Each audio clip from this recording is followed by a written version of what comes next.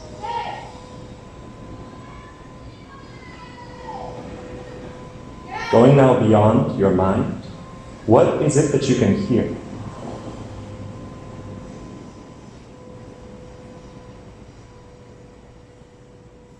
What is the farthest away sound you can become aware of right now?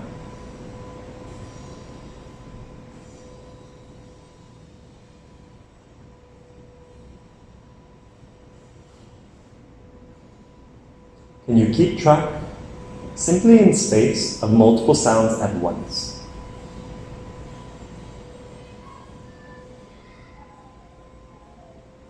And can you feel how by reaching out through your senses, you are connected to all these things? Just as you are connected to your body, to this wind,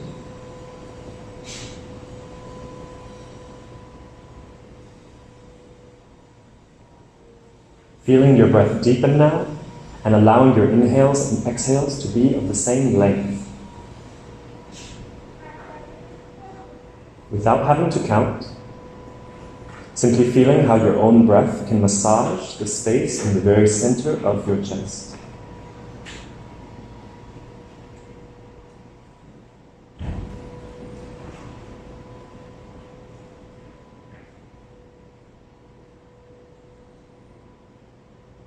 Feeling how all parts of you may be connected, and recognizing that in this space, you are all, and you have access to all. Looking into the darkness behind your eyelids now,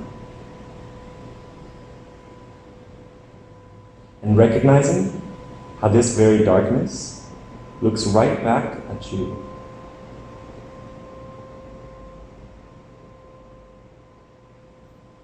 In this deep internal space, you begin to access all that is possible for you.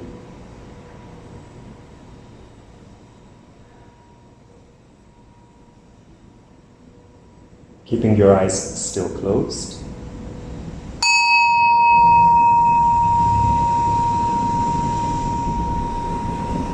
A few more moments of meditation.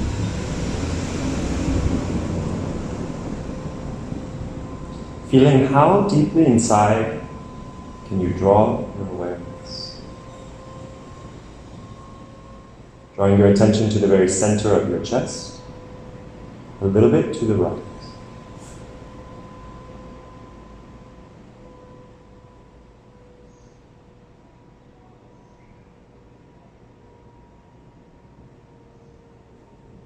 Maintaining the same level of awareness and presence.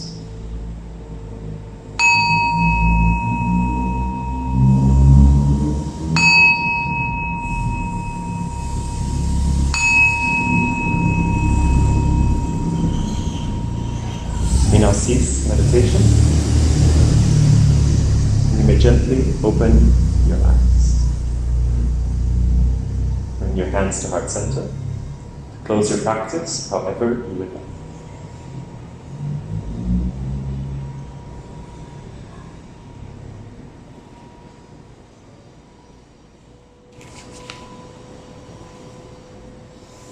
So, for this portion, we'll be discussing healing in a conscious universe. This is the set point from which Ayurveda and also yoga moves.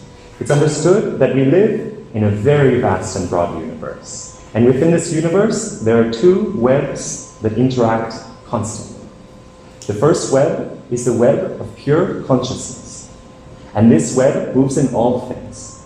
Just as each and every single one of you are an expression of consciousness, just how you can consciously make decisions, how you can look out and see light, and see color, and see smiles, and feel your own body, and be very aware of your own personal experience. Everything else around you in this vision is equally alive and equally conscious. It just doesn't quite look like a human. And so when we look at the human body, we are understanding actually there is this great potential for two of these webs to intersect and recognize each other. The other web is the web of nature, or the web of what is called Prakriti.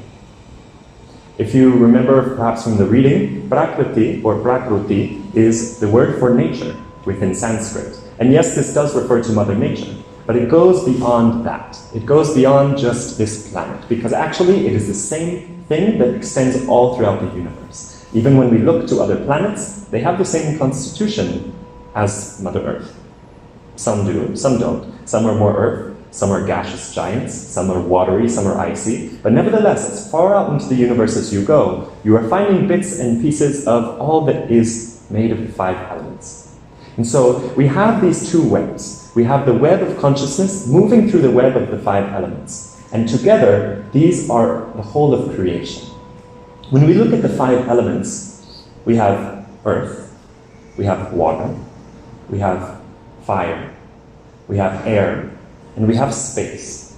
And so many who may understand 4 elements simply didn't look up and understand that there's something in which all of these other elements are happening. There's something in which they all take place. And so that 5th element is space. We understand when we look up and we see emptiness in the sky, and as there's an emptiness between you and I, and there's an emptiness through which space and vibration can travel, that is space. When we look at when it starts to reverberate off of these solid walls, that is earth. And just as each and every one of you have solid parts of your bodies were all made from food at some point. So whether or not you started as a baby and your mother created your body, it was from the food that she ate. And this goes back generations and generations and generations until the very first life that started as one single bit of consciousness enveloping and controlling one little bit of earth. And as well, that little bit of earth needed a little bit of water, so that things could actually move. Otherwise, it would be totally inert. It would be totally solid. And so when we have water, this is what actually allows things to start moving. And so even for each of our bodies, every single cell needs its own water so that it can actually communicate within itself. Water is the grand container for life. When we then look at fire, fire is all energy. It is all of this electric, fiery, electromagnetism, everything that is energy. And so when you look outside and you see the sun reflecting into your eyes, the sun is fire.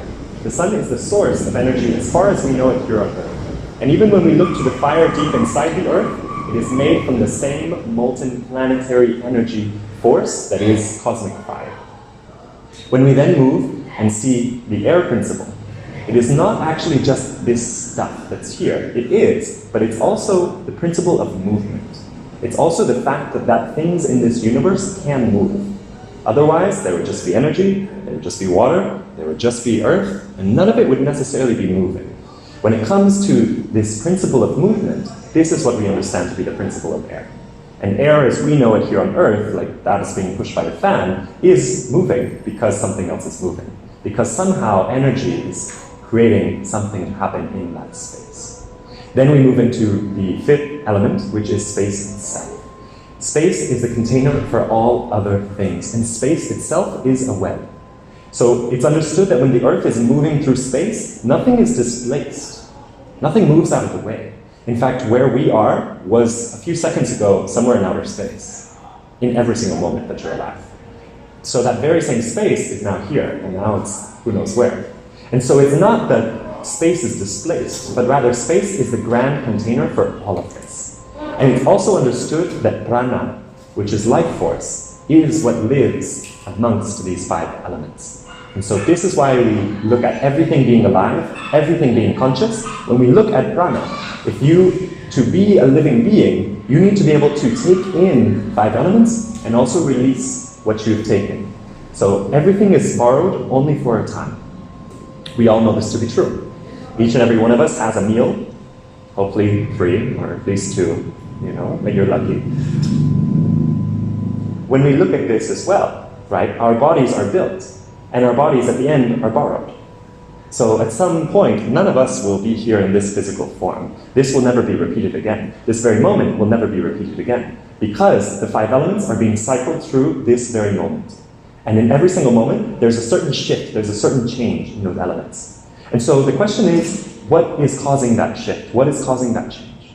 And so this is where consciousness comes in. It's understood that everything in the universe started with Om. It started with a single vibration. And so Om is the very seat of consciousness. It is a very sacred symbol. It is a very sacred sound because it's understood that with Om, pure consciousness could see itself. And so as Om, as consciousness, got together with the forces of nature, with these 5 elements, it began to expand through this web, the web within a web. And as it expanded, there became different levels of vibration. So as some parts expanded very rapidly, they were more similar to air. As they expanded the most rapid we could imagine, that is space. And we know that our universe, the space that it is also expanding. When it comes to Earth, this is the one that has the least potential to expand. And so we know this to be true. In fact, Earth is pulling in on itself. And so as these different vibrations start to interact with the different elements, things start to get more interesting. And so it's understood that vibration precedes all manifestation, precedes all physical being, precedes all physical knowing, precedes everything that we as conscious beings can look out and touch and see and feel. Before all of that, there was first a vibration. And so as well, when we are in a space, when we are learning, everything that happened, all of the circumstances that allowed you to be born, involved vibration. Somebody had to say something to another person and say, hey, what are you doing later? Hey, I like you a lot. Or whatever, however the circumstances may have been. At some point in history, some communication had to take place. And that communication, as we humans know it, is vibration. And this is why language becomes very important. And so we understand that language, actually, beyond just the words, I could be saying anything to you right now. But at the end of the day, what we really are transmitting is a vibration. And so there's 2 very different ways of expressing something. I could say, I love you, Mom. Or I could say, I love you. And it's 2 very different vibrations. And so the words that we use are really just bridges. The vibration itself is what is more important. And so this is when we start to understand consciousness moving through this web is vibration is actually then causing the creation to take place. And so when it comes to the idea of, manifesting wealth or abundance or prosperity, it is not actually about necessarily changing the things or seeing the things first change and then feeling happy because now I have enough money. It's actually feeling the abundance. It's actually getting to that level of vibration. It's actually being on that vibration, and then the rest comes. Then the rest manifests. Then the rest is attracted. And so it's oftentimes this that people get the opposite way. We look to the 5 elements and we hope to have all of the answers. But really, as yogic practitioners, we know that all is within. Why does that answer of all is within, where does that come from? Well, it's this idea of when you actually go deep enough inside, you can analyze and you can actually see how many of the things in your life are of your own creation. And so many of the circumstances, whether it's a relationship, for example, is of your own creation. And so whether you feel good in a relationship, or whether you feel bad in a relationship, or whether you are consciously choosing or unconsciously choosing to stay in a bad relationship, each and every time you are making a choice. And so this is the question of consciousness versus other levels of consciousness. So consciousness is in all things, but then something starts to happen with the human mind as well in the universe. And so what's happening out there in the universe is not distinct from what's happening right inside of you right now. So you're like, what is he even talking about? And so when we look at the human mind, as I said, we have, as humans, this ability to see each other, to look into each other's eyes, to see consciousness in front of us, to see someone else who can make a totally different decision than we might expect, for example. And with that, we can understand that really through words, there's something deeper than the words. And that something deeper is the vibration we are putting into it. We are not all equally attuned to the vibrations yet. Because to be attuned to actually the vibrations, you have to be more aware of what it is you're seeing. It is a second awareness. So it is not being so here. It is actually being able to recognize that you are the person seeing. You are the person listening to this right now.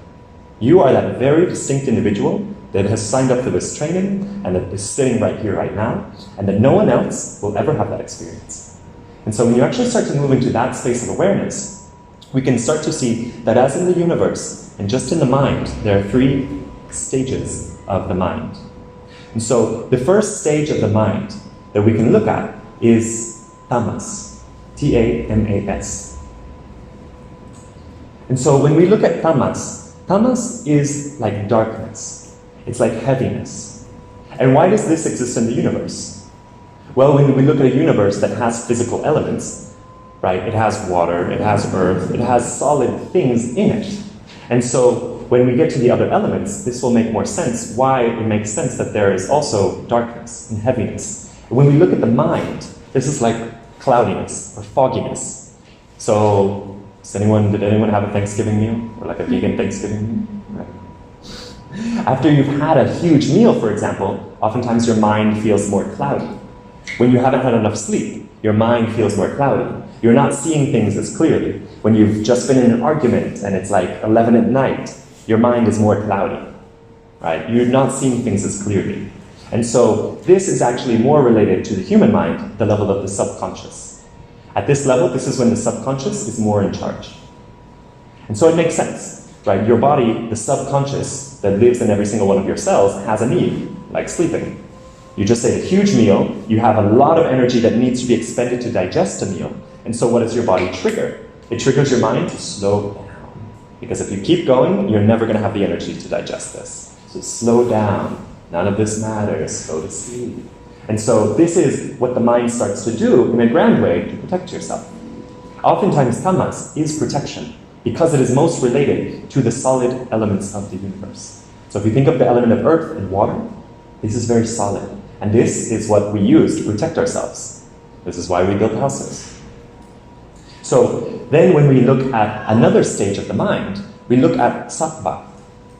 Yes, question? So this would be like stone? We could understand it. It will make sense in a moment. Okay, sorry. Yes, no, sorry. When we see all three, it will make sense what this is in a grand way. So the next quality of the mind is sattva. S-A-T-T-V-A, in English transliteration. And so when we look at sattva, sattva is light. Sattva is pure consciousness. Sattva is pure understanding. It is pure awareness. It is that which is emitting its own vibration out into the universe, and nothing can stop it. It is expansive. It is uplifted. And so when we imagine the sun, for example, the sun is sattva. The sun is very much sattvic energy. It's that light emanating out into the universe. And when we look at tamas, what is the only thing that stops that light? Planet Earth, for example. So this is why we have day and why we have night. So there's actually something there that is blocking the flow of the light, if that makes more sense. So just as we have the sun beaming down at the earth, there is a side that is entirely the half that is in light, that is to be considered to be in sattva, and the other half that is in darkness, which is tamas. And the mind can also be in this state of pure awareness. We're not always in that state. In fact, most of the time we spend it in the next stage of the mind. So the next stage of the mind, question, how would I get from the dark side of the planet to the light side, or the light side to the dark? What do you think? Just waiting. Hmm? Just waiting. Waiting? The planet Earth will shift. Exactly. And so this is the third stage, movement. And so the fact is we are also in a universe where there is not just light and there is not just dark. In fact, there is movement that brings these things into relationship with each other. And why are these things moving? Because if they were never moving, consciousness would never be able to recognize anything else than the light it is putting out in the universe. And the darkness would also never get to see the light. And so there is this movement principle, which is rajas, R-A-J-A-S.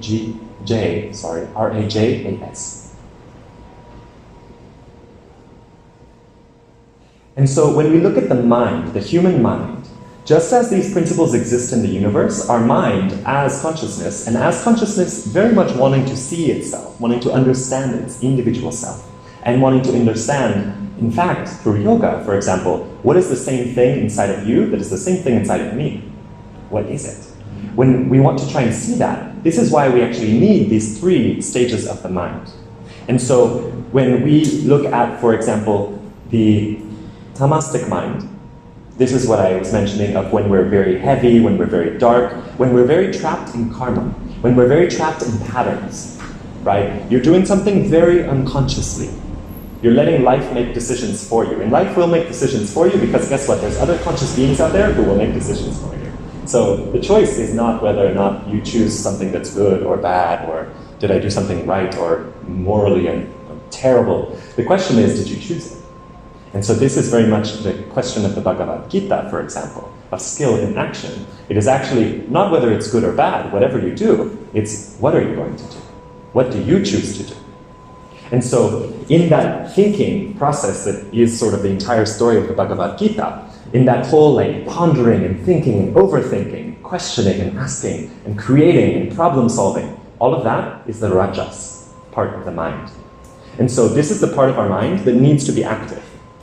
This is the part of the mind that in order to survive, for example, we have to go out and eat, we have to move. We can't just be in tamas and just wait to be fed all of the time.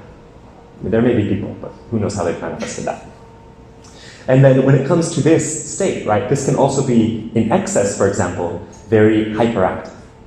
And so this is when you're feeling like anxious, or you're feeling like you're overthinking something, when you're thinking in tornadoes, when you're thinking in circles, when your mind could just go and go and go and go. Right? It can also be honed. It can be pointed in a certain direction, right? It's kind of like wind in a way, right? It's that movement principle. It's that air principle of movement of the mind. And so just as it can be moving in a tornado and create a huge destructive storm, it can also, like if you have a straw, be focused and pointed in a direction. And so this is when it becomes something like problem solving. When you actually can analyze, when you can see, when you can observe, and you can take it in, you can pick it apart, and then you can create a solution. You can create an answer from it. And then the third state of the mind, sattva, this is what happens in the absence of the other two.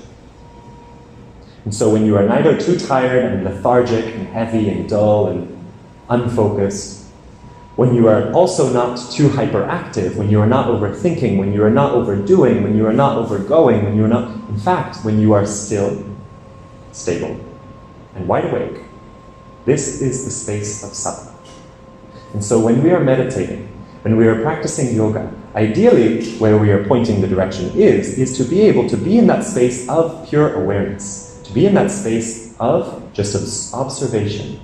Because we are neither overthinking and we are neither too asleep for it. We are actually wide awake for our own life, and we are actually able to consciously make decisions about it. Because we've seen all that is. So oftentimes we are conditioned, right, as humans. We all learned a lot of crap growing up. And so we all learned many things growing up. And these conditioned our mind. And so our mind then becomes conditional, right? We want to be with somebody, but only if they're going to be this way. Only if they are like this. Only if it's going to look like this in this relationship I have with this person. Or to be happy, I need this, this, and this, and this, and this. I need all of these conditional things to be conditionally happy. And so in that space, when we move beyond that, from the sattvic point of view, if you can actually see yourself as spirit, if you can see yourself as that consciousness that moves in all things, from that space, you can actually choose how to feel. And you can choose how then to be. You can choose that actually a space of unconditionality can be the set point, can be the basis of your own creation, of your own life. Or you can continue to choose from a subconscious patterning you've carried from the past to live a conditional life based on conditional happiness. And so that is the choice that yoga kind of places in front of us. And when we come to think of healing from the Ayurvedic perspective, at the deepest level, it is actually what are you choosing to do, and is that something that you are choosing to do nourishing for you? Is it proper for you? Is it correct for you? This is the deepest question of healing. And so this can actually be a question of alignment. Because when we talk about alignment here, it's not that your mind is always going to be in sattva. Oh no, that would be terrible. That'd be boring. It's not that your mind is always going to be trapped in tamas. There's patterns, there's karma that we all walk around with. There's conditions that we were all taught, and there's conditions that we all still believe. That's part of what makes us human. But in fact, it's that being able to see it, think about it, observe it, change it, move beyond it. It's all of these three coming together that make life a very rich and meaningful experience. And actually, as some of you have even mentioned, in being able to embrace, in being able to accept, in being able to be with what is, there is actually a deeper level of healing that can take place. Not because necessarily that is what it is. For you, that may be a definition, and I don't mean to say that that's not. But it is really, by accepting, you are actually going straight into conscious alignment with what is. And so, as humans, where we start to look at this, of coming into alignment, it's really this understanding that, we'll get into this a bit more in the afternoon, but it's really understanding that as this web within a web, and as a very little unique part of the universe that you are, that controls your little bit of earth, and your little bit of water, and your little bit of fire, and your little bit of air, and your little bit of space, what are you going to do with it? What is happening in your lifetime? What is happening with your choices? What brings you joy? What brings you happiness? And so at the end of the day, really, a spirit, pure consciousness, aims to be happy, aims to be joyful, aims to be blissful, aims to feel great, aims to feel good, aims to feel excited about life. Because if that were not potential in the universe, why would it have ever chosen to be alive? And so this is the idea, that within all of the vibrations that exist, there are high vibrations, right? Which are very much more just those that are aligned with the deepest parts of our spirit, and then there are sort of low vibrations, as some would call it, which are very much just like, doesn't feel good, doesn't feel right, doesn't feel good. For me, for you, for anybody. So, but it's still here nevertheless, because we live in this universe where things are expanding at different rates. And so, when we start to look here then, how does this move through a human body? Each and every single one of us has a very specific proportion of the 5 elements. And this is what we understand as our Prakriti, or our dosha Prakriti. And so this is our nature. This is your constitution, your nature, your dosha. And this is what we want to start to understand. Because each and every single one of us inherited something that is very unique. And so because our consciousness inhabits that something that is very unique, it's not about, oh, I wish I could gain more weight, or I wish I could lose more weight, or I wish I could be more like them, or I wish I could... In fact, we all know that that kind of thought pattern makes us feel what? Terrible.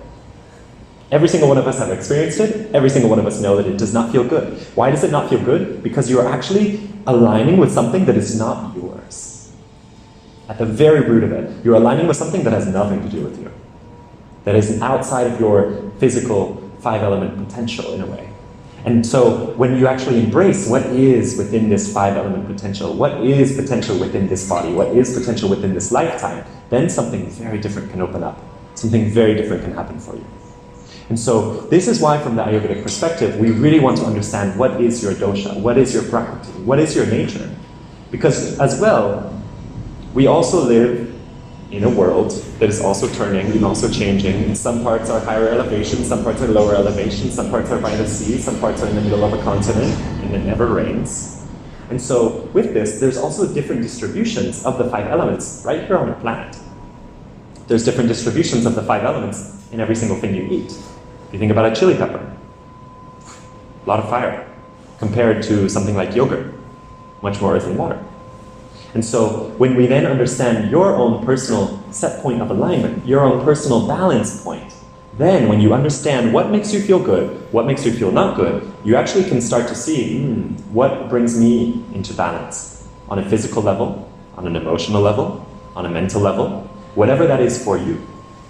And so that is with Ayurveda is actually where we are aiming. That is where we are pointing our arrow. We want to understand the self on a very intimate level. And we want to then as well understand that you as a being that, as I mentioned, is borrowed and is recycled in many ways. You want to very much understand that you are consciously in control of what elements you are allowing to make up your experience. You can sit and eat chili peppers all day, and when you have gastritis, call me up, we can have a consultation, and we'll stop eating chili peppers. And so all of these things is when the question of yoga then is really not so much about I must be in sattva. As you mentioned, it's not about I must be pure, I must be this, I must be anything. That's not what it's about. It's about being able to understand and observe the fluctuations you live between the states. And as well when it comes to Ayurveda, it's about being able to see and understand the fluctuations of your own body, of your emotions, of your mind, based on everything that you do, eat, think about every way you move in a yoga practice, every intention you've set for yourself, everything you've ever manifested.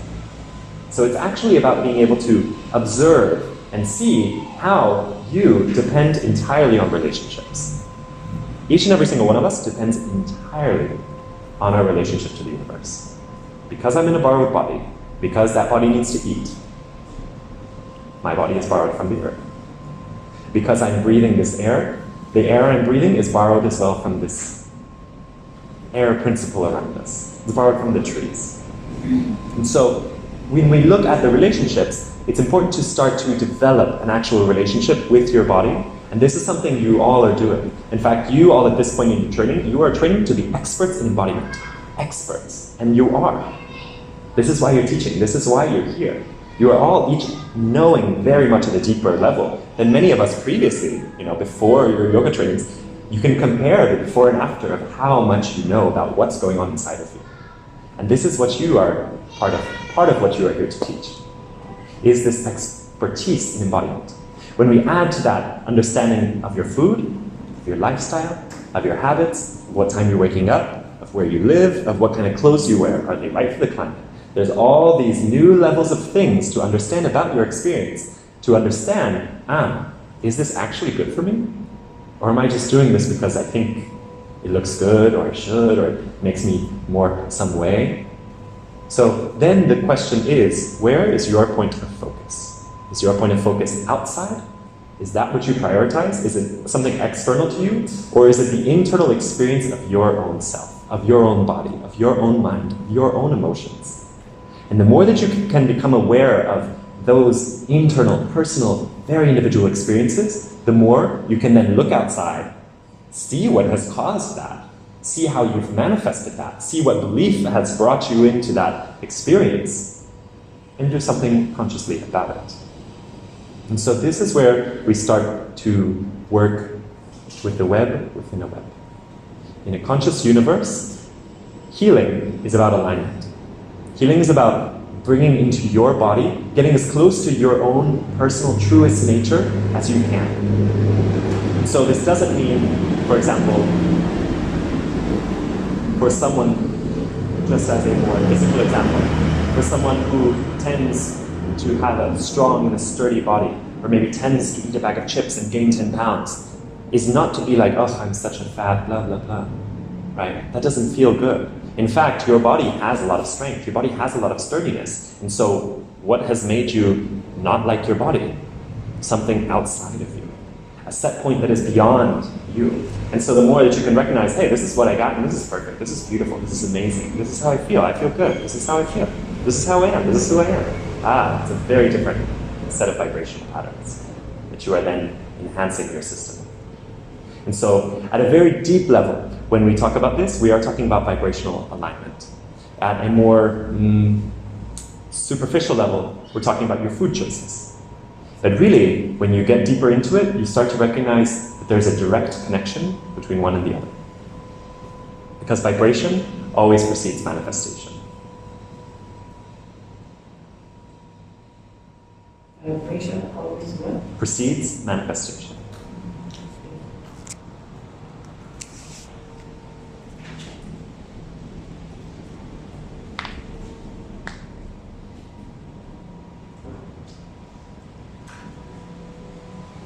So another point that is very important to note here for the question of healing is subconscious versus conscious versus superconscious in a way.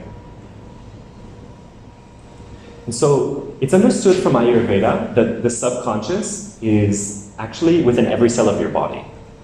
And how do we know this to be true? Well, we know this to be true because you're still breathing. I haven't been telling you to breathe, but you've still been breathing. You're still digesting whatever it is you're digesting. Your kidneys are still filtering whatever it is they're filtering. You're going to have to pee eventually. So there's things that are happening, there's processes that are happening without you having to think about it. And so everything going on at the cellular level is considered to be subconscious from the Ayurvedic point of view.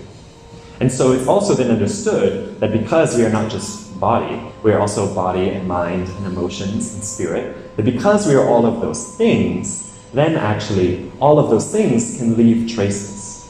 And all of those things leave traces on the subconscious level. And from the Ayurvedic and also the yogic perspective, we know very well that trauma, for example, can be held in the body. In fact, trauma has to live in the body. Where else is it? And so if it's not somewhere in the body, right, even if it's in the mind is in every single cell in the body. And so it may be subconscious. And when we want to talk about healing any of those patterns of trauma, that at the end of the day is a disconnect from one to the deepest part of the self. It is some original break, some original pain, some original something that made you believe that you were not good enough, that something was not meant to be a certain way, that something was, you were not allowed to have something. That very something that is deep inside is most often what is exactly linked to someone's disease.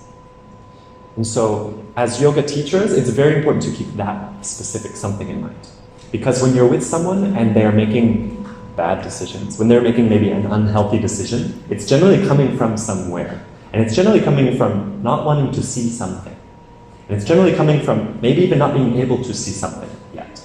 And so at that level, we understand as yogic practitioners, we're not just moving people's limbs around, right? We're not just stretching. There's actually a movement, really, because you're moving the body of the entire subconscious. When we look at prana, prana is life force. And prana is something that is brought in on the breath. And so this is why the movement with breath becomes very important as well for teachers. Because the only understanding, when we have trauma, for example, what has happened is there's like a little ripple in a space that has created a knot, that has created a blockage. And the only way that we can actually heal that is to actually get prana moving through that space that has become a blockage. Life force needs to be moving through your entire being for you to feel good. And so when there's maybe a physical tension or an emotional tension, or sometimes those aren't different things, when there's that tension, that's actually creating a blockage. And in that blockage, there's a little bit of trauma that is kind of hiding there. And so actually, through our yoga practice, when we are opening up that blockage, when we are opening up that space, when we are breathing into those spaces that are tight, there's actually healing that is taking place. There's something very deep at a subconscious level that is a purification. As well, just to mention about purification, right? It's not that we're broken, it's not that we're whole. You're a whole container, you're a whole perfect thing. But nevertheless, in that whole perfect thing, there are karmas and there are experiences. Karma means an action. And so, correct, from this perspective. Karma means an action. So karma is not necessarily the idea of karma is a bitch. Karma is something that was done. And with everything that is done, as I mentioned, everything is in relationship. And so, because everything is in relationship, if you've eaten 1,000 chili peppers, or if you've shouted at your mother and then she got in a car crash or something, right? And you feel terrible about it. All of these things, all of these actions that you have performed leave a trace. And so through this movement, through this breathing, through this choosing to eat in a way that is loving, through choosing to look at yourself in the mirror and say something that is kind or make a funny face, not waking up with seriousness, through something that is actually just honoring what is your own potential and what is that makes you feel alive? What is it that makes you feel good? In honoring that, this is actually where healing takes place. Because in that, you are moving away from those knots. You are moving life force into all of that is potential. And in moving life force into all that is your own potential, you are living kind of your best life. And that best life is the purpose of Ayurveda. That is why we practice this. That is why we learn this. That is why we teach this. That is why it exists. Is because it is the science of life. Ayurveda. Ayur is life. Veda is a science or knowledge or wisdom. And so it's really about being able to identify and cultivate the wisdom of your own self, of your own life, of your own well-being. And so it's not necessarily I must eat this certain way for my dosha, right? Forget that. That is going to be some of the points that are going to guide our discussion and guide what we're talking about, but it's really an exercise of building awareness. Of like, oh, I never thought, or I didn't know, or it's not about your own. It's about understanding and maybe trying new things to see, well, that actually does make me feel better. That actually does make me feel more balanced. And those other things, maybe don't. And so you know what you need to follow? Not the things that don't make you feel good. You actually need to just put all of your attention into those things that are making you feel good. And on a real holistic level. Mind, body, spirit. Does anyone have any questions or ideas up until this point? I know this has been like a lot to take in. You were saying something about subconscious, and you were saying that even though you're aware, of course, you leave those traces. But if they're meeting your subconscious, how can you be aware of that if it's something made on a different perspective or plane? Yes. So this is where yoga, asana, pranayama, and meditation come in. And so as I'm sitting in meditation, for example, what I hadn't yet mentioned was the role of the consciousness itself, or the super consciousness, in healing the subconscious. But this is what the idea is. If I'm sitting in meditation, and I'm choosing to focus on my breath, and I'm choosing to focus on the infinite space of the spiritual heart, which is considered to be the mirror of the physical heart. So on this side of the chest, if I'm focusing on this point, and I'm just breathing, and I'm thinking about tacos, or I'm thinking about, oh, that mean person with tacos. They were so mean. Stingy people, oh, that dog that needed food. Oh no, now I feel...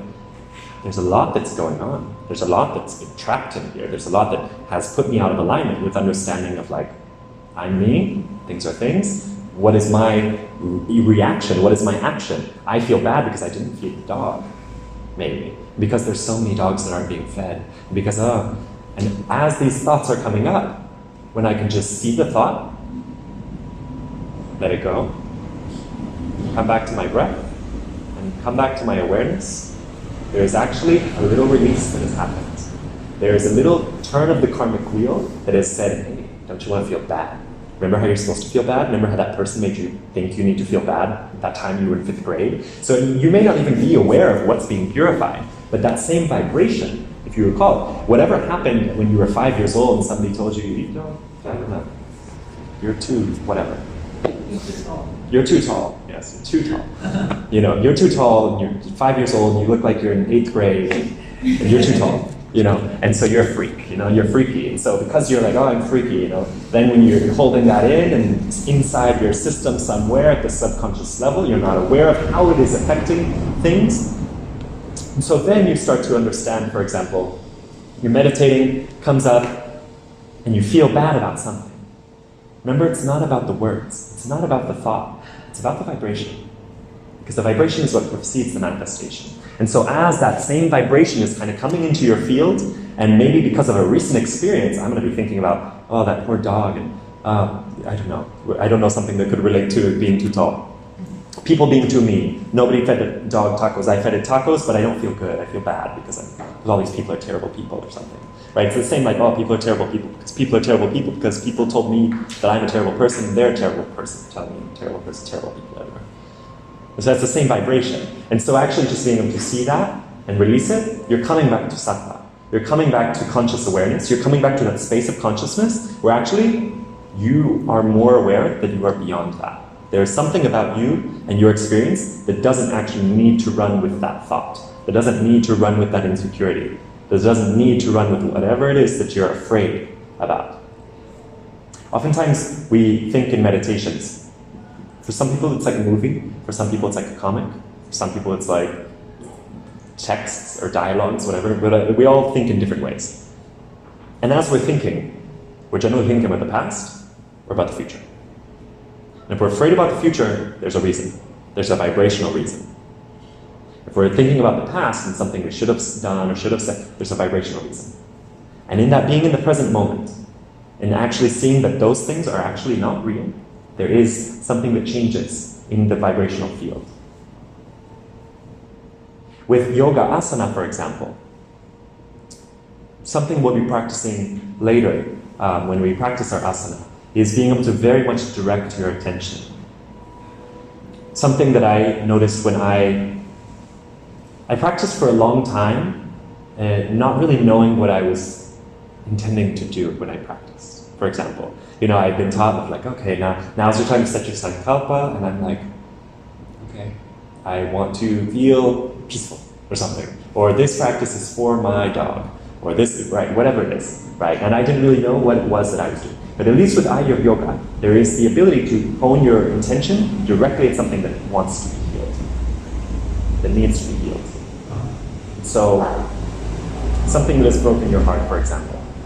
The moment you can actually go to that same vibration, you can actually find where it lives by meditating on something that doesn't feel so good, but from a conscious place, you can actually feel in your heart or in your shoulders or in your back where that emotion actually lives, where that experience actually lives. And then using your breath, using your asana, will be washing it out. You're changing the narrative, you're changing the script, you're changing what's possible. And that's called Ayuryoga. Ayuryoga. Because it's about life, right? It's about being able to find the balance of life and not be held down by something from the past. Because generally, the only reason you're worried about the future is because of some conditioning from the past. Or no.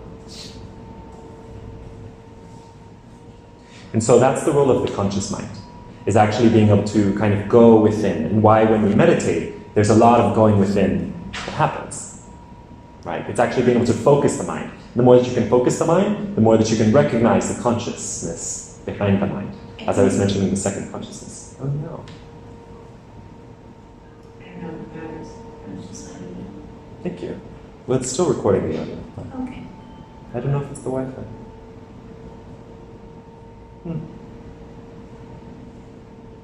Oh well. Yes, so that's a bit of what we'll be practicing a bit later. Any questions up until this point? Sorry, can you just, so when you say you will be able to tie your manifestation to like something that's happened, can you just explain that again? You said something about do you worry sometimes? Sometimes. I'm not a huge worrier. Or do you criticize other people sometimes? Or yourself? I'm probably more judgmental than I am a worrier. Okay. Yeah. So if you're judgmental, what is something that you judge maybe in somebody else or yourself? I judge people for being chaotic because I'm chaotic. Okay. So you judge other people for being chaotic. Sure. And really it comes from the place that you're chaotic. Yeah. Like, I believe in, like, projection, so, like, anything that, like, I'm judging somebody for, like, is clearly some disowned part of myself. Exactly. Okay, is that what you mean? Yes. Okay, got it. And so what's that disowned part of yourself? What is that? There was a moment in time where you believed it was bad to be chaotic. Is it, sure, right.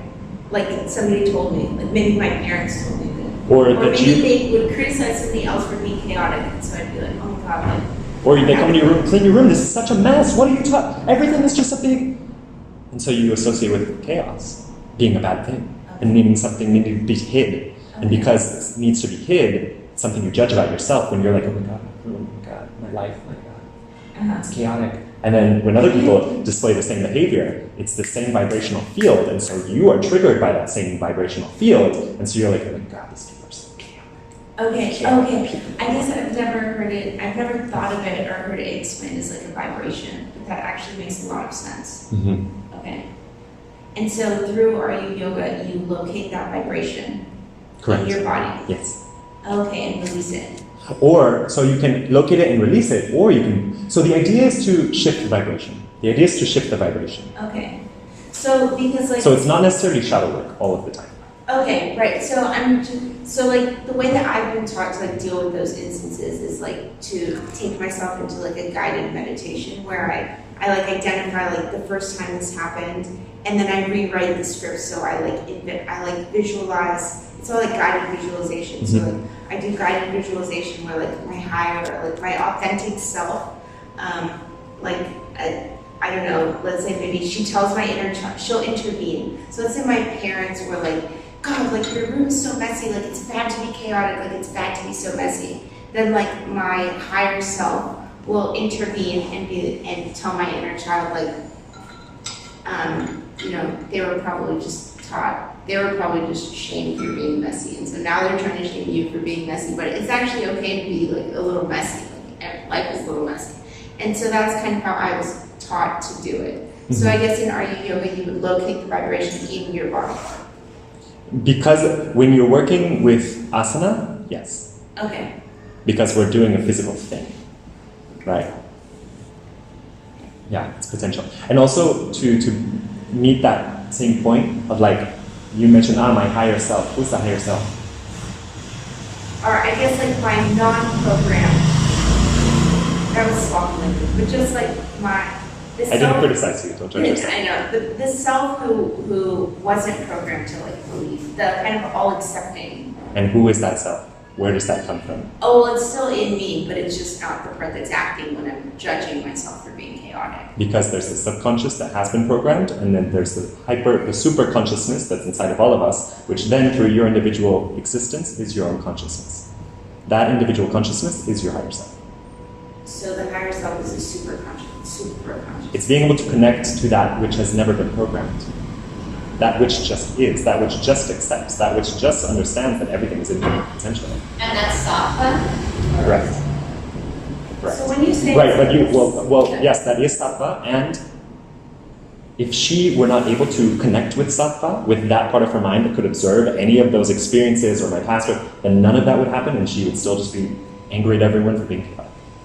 Okay. For example, if that makes sense. Right? It's because of the sattva, it's because of that quality of the mind, of being able to be like, whoa, if I am beyond these limitations that I believe to be true about myself at some level, like what is actually potential? What is actually possible? Mm-hmm. Oh, it's possible for me to not feel like terrible about this thing, and that moment I don't feel terrible about this thing, it's like a thought coming up in meditation, and it goes. Mm-hmm. Okay. And in that there is a purification. Yes. What were you going to say then? So what do you mean then when you say it's not all shadow work? Because it's about shifting the vibration. Okay. And so, because it's about shifting the vibration, if we look sort of at, there's different sort of like scales. There's like a spiral of emotions, for example. Emotions, from the Ayurvedic perspective, are really just an intuitive knowing. They exist we'll talk about this a bit after our break, but they exist in the emotional level. And the emotions are just sort of like our most fine-tuned. It's the part of ourself, when we feel an emotion, we recognize an emotion, it's the part of ourself that is most fine-tuned, aligned with a vibration. And so, like guilt or greed or shame or anger are all kind of like vibrations that don't feel great, right? Because they're like down here. And some, I don't personally I don't know if you can measure the frequency of love, personally. Sure. I don't know. I don't have a measuring system for that. But I can feel it. Uh-huh. And I can feel when I'm maybe angry, or when I'm upset, or when I'm shamed, or when I feel sad, or I can feel those things, right? And so that's actually more what matters. And when we want to shift the vibration, right, you could have an Ayuryoga practice where your intention is to feel how sexy you are. It has what is a part of myself that maybe I don't feel sexy about? That's what I'm going to work on today, and look how sexy my triceps are. Such a sexy tricep, right? And it's actually not about that. Sure. Right, it's not about any of it, the vibration is shifting. Because there's maybe a part of your body, for example, that you don't love. And there's a part that you are actually consciously going to focus on, because you're like, you know what, I love you enough to focus on you right now, even if I don't like you. So I'm going to give you attention, even though I don't like you. And I'm going to also tell you you're sexy, even though I don't believe that. By the end of the practice, something's changed. Something has changed. But it's about going back to that intention. And that's why an intention is so powerful. Mm. And why, for example, like fitness yoga, can be very different than, you can move arms and limbs around. You can get sweaty, you can work your abs, you can do whatever. And if there's no intention for it, great. And if there was an intention of, I'm going to work my abs and I'm going to sweat, also great. When it comes to the healing potential each of you have as a teacher, as an individual, your intentions become your medicine. Your intention is actually the medicine for your class. And so this is something too, I often find, and we'll talk about this too when it comes more to sequencing, but oftentimes we're kind of just like, oh, you set your intention and this is my theme. That's one way to sequence. That's one way to sequence. And it's lovely, right? And even throughout that themed class, you're kind of coming back to the theme to kind of food for thought or whatever it is, so that people can kind of be in their process, right? But when you have your intention very clear, something else can happen. There's a direct line of like least resistance that opens up between your intention and whatever people can experience in the room. If that makes sense. Other questions so far? Well, it's not a question, it's just for me it makes much more sense because I didn't know about Ayuryoga. But then I've also learned that like a lot of, for instance, trauma, well, for instance, if you want to release like an emotion, sometimes if you go to therapy, you're not able to do it because your mind is blocking, your ego is blocking. Whereas there are like other ways of coaching where you go through your body and feel your emotion in your body, and then it's way easier to release it because it's more like some vibration and not really like what really happened, and then your body doesn't lie or something. So it's like, it makes sense for me. Yeah, I love that. Nail in the head. Yeah, your body, the body stores everything, right? The body stores traces. The body, I mean, it's like the body keeps the score, for example, right? But it's very much that idea of you're only as free as your body is. You're only as free as your emotions are. You're only as free as your mind is. Because all of that together is actually your body. It's yours. It's you, right? You're not just one thing. You're not just one aspect. You have conscious awareness and control, at the end of the day, of all of those things. And so, yeah, when it comes to Ayuryoga, the intention is for healing. The intention is around healing, whatever that then may look like for each and every one of you. Okay. So as well, earlier in this session, I had you ask, what is something that you would still like to heal from, and what is something that you have healed from? Guess what? You have a whole list of intentions, either for a personal practice of something you're trying to heal from, or of something you can already teach because you've already felt it, for example. So what we're going to do right now, we're going to, I'm actually feeling a vibration, like that would actually be perhaps more fun than the other thing I planned, to work with creating those intentions. Does that sound like something you guys would like to do? Okay. As well, does everyone here feel comfortable enough working with a partner and sharing some of this information? Okay. So I would love for us to, let's do one as an example together to think about how this could be, how this can start to be the underpinning of an Ayuryoga practice. Okay, so could somebody please share anything, either something that you've already healed from or something you would like to heal from? I would like to heal from feeling angry. Okay. Feelings of anger. Okay. So, what's something that makes you feel angry? I guess I feel angry if I perceive that I'm not being heard.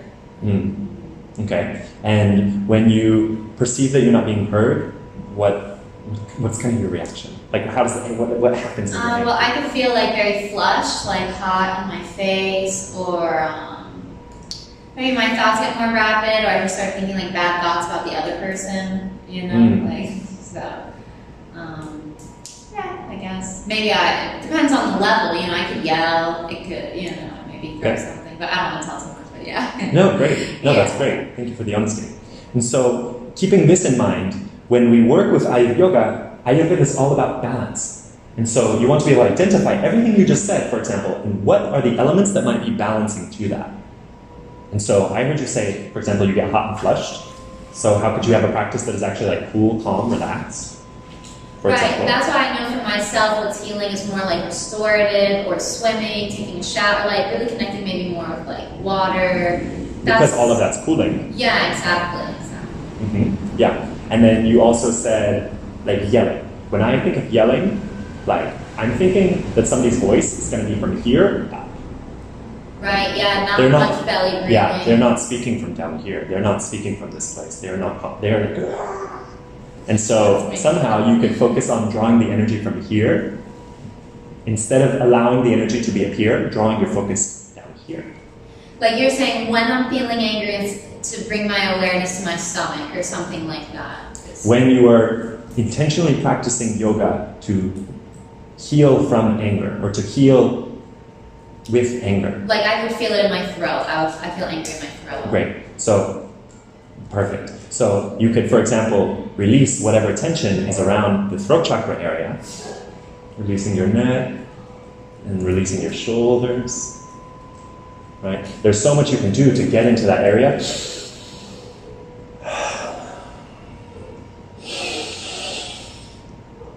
And to move what lives there. And then, as well, you're not just doing that, but you're also going to be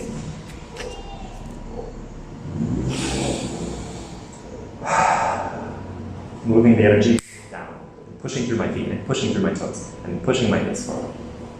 Right? Like more. I am releasing, I am opening up whatever is here, and I am pushing it down. I am drawing my energy down. Right? So for this kind of yoga, you would have to have a teacher that really knows you, or you have to make the sequence really knowing yourself, right? Exactly. Okay. Yeah. So that already gives you some ideas, right? So maybe for a focus for that, it could be more restorative practice that, for example, is going to get down into your hips, it's going to get down into your core, it's going to get into, anywhere that maybe is not here. Mm-hmm. And if it's going to be here, it's also going to be released tension. So, okay, you're starting to have some components of what this practice might look like. Mm-hmm. Right? And it's going to be cooling. So how can you have releasing the tension? Right? So then you have a focus for breath. You already have a focus for movement. You have a focus for the chakras you're going to be working with. You already have an intention. You've just made a very powerful spell. Very powerful spell. That can be for yourself or it can be for somebody else. Okay? So that is sort of an example. I'd like us to break up into pairs and come up with some sort of ideas, right? Like what could be an intention? And when we look at the intentions, I would love them to be holistic. So maybe, what maybe is your focus, like your body focus? What would you like to happen in the body in this particular asana practice? Is it going to be a hips class or a shoulders class, or right? What are you doing in this class physically? You can even maybe think of a peak pose, for example, for that. That's one, physical, right? And then sort of like the mental, spiritual, emotional, right? Like, oh, this is about anger, or this is what's the emotion related to whatever this experience or situation. You mentioned a particular emotion, right? But sort of what is the emotion that is in your vibrational field of this experience? Of like, I want to heal from my hamster getting killed when I was 6 by my brother because he's a jerk. What does that actually make you feel, right? Because that's the thing you're healing from. Thinking that needs to mean something for your life, for your future, is what you're healing from. Because you're actually coming into alignment with like, what, that happened? That sucks. How can I honor that by seeing that, sitting with that, but also not be trapped by it. Also be liberated from it. Okay? So physical, sort of emotional, spiritual if you want. What's sort of the spiritual lesson that you can pull from this, right? And then as well, breath. I'd really like you to as well focus on what kind of breathing do you just intuitively feel like you would want to use, right? So we're making like a mini yoga class? So just make sort of these intentions, right? So maybe like, what's my physical focus / peak pose? What is sort of my breath focus? Am I going to want to like rev somebody up, get them stimulated, get them like bigger, get their breath bigger than whatever this thing is, right? Because maybe they're afraid or they're anxious and they need to be like, no, I'm bigger than that. I'm better than that. I'm stronger than that. I'm not weak. I don't feel weak, right? And then what is sort of the emotional focus? Or spiritual, however you want to look at it. Does everyone feel comfortable doing this? Does everyone have enough like things to do at least 2 per person? 2 intentions. Yeah, 2 sort of intentions for a practice. And for either of any of your lists.